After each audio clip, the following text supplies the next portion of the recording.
भी हिंदू समाज अल्पसंख्यक है, 2, 4, 5 घर होते हैं, वहां पर मुस्लिम उन्हें टारगेट करके और उन्हें टर्चर करते हैं। वो क्या बोलेगा? वो नादान व्यक्ति है, वो जाहिल जैसा बात कर रहा है।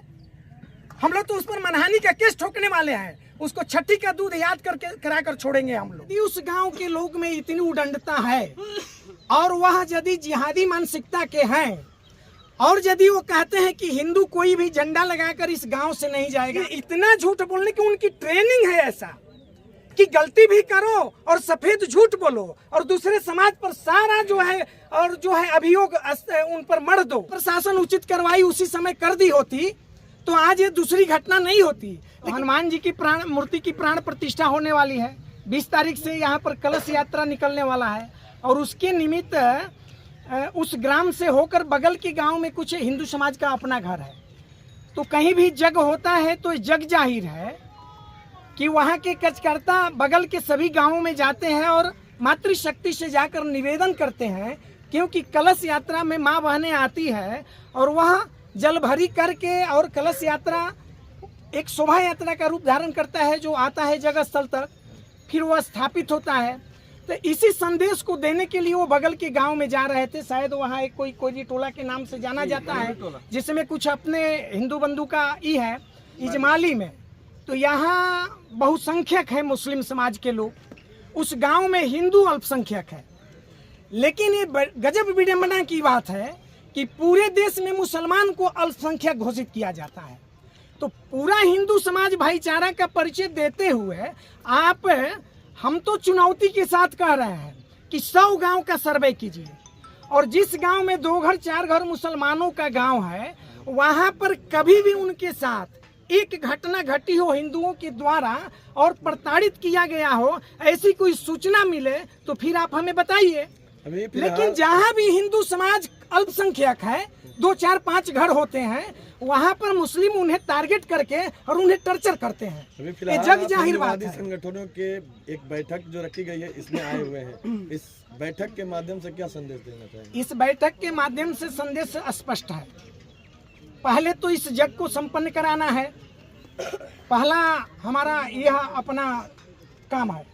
और इसके बाद हम यह सूचना प्रशासन तक पहुंचाने के लिए आपके सामने बोल रहा हूं कि प्रशासन निष्पक्ष, हमारे साथ जो अत्याचार हुआ है, ग्रामीण सड़क से होकर एक गांव से दूसरे गांव जाना सबका अधिकार है। और यदि उस गांव के लोग में इतनी उदंडता है और वह यदि जिहादी मानसिकता के हैं और यदि वो कहते हैं कि हिंदू कोई भी झंडा लगाकर इस गांव से नहीं जाएगा, हम तो यहाँ तक सुनते हैं अभी विगत 1-1.5 महीना पहले एक वहाँ पर कलश यात्रा निकला हुआ था जिसे वो बाधित किए थे, 2 लोगों का सर भी फोड़े थे, वहाँ पर विवाद खड़ा किए थे। लेकिन वो तो प्रशासन का शुक्र है कि प्रशासन आकर उसको संभाला और उस यात्रा को पूर्ण कराया।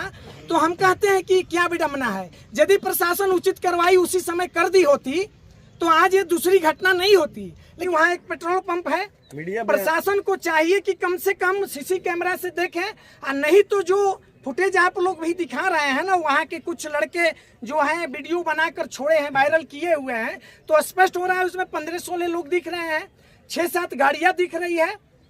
आप सोच सकते हैं कि इतना झूठ बोलने की उनकी ट्रेनिंग है ऐसा कि गलती भी करो और सफेद झूठ बोलो और दूसरे समाज पर सारा जो है अभियोग उन पर मढ़ दो। उनकी ये ट्रेनिंग है, वो इसमें माहिर है ऐसा गलत बात बोलने में। वह जो व्यक्ति बोल रहा है ना, उसको याद हो जाएगा ऐसी गलत बात बोलने में। संगठन पर अभियोग लगा रहा है, उसको पता नहीं है कि आरएसएस के लोग हैं, वो सीधा कहते हैं कि शुद्ध सात्विक प्रेम अपना कार्य का आधार है। हम तो सेवा को लेकर समाज के अंदर जाते हैं, सेवा कार्य हमारा प्रमुखता का आधार है, हमारा जड़ है। हम तो सेवा देते हैं। कोई भी घटना घटती है समाज में, चाहे वो दैवीय हो, प्राकृतिक हो या मानवकृत हो, कोई एक्सीडेंटल घटना हो, उसमें देखिएगा कि आरएसएस के लोग सबसे पहले सेवा कार्य देने जाते हैं। बाढ़ का क्षेत्र हो चाहे कोई हादसा हो, समाज के जागने से पहले वहाँ संघ के कार्यकर्ता खड़े मिलते हैं आपको सहयोग में। वो क्या बोलेगा? वो नादान व्यक्ति है, वो जाहिल जैसा बात कर रहा है। हम लोग तो उस पर मनहानि का केस ठोकने वाले हैं, उसको छठी का दूध याद करके कराकर छोड़ेंगे हम लोग। धन्यवाद। आपका परिचय?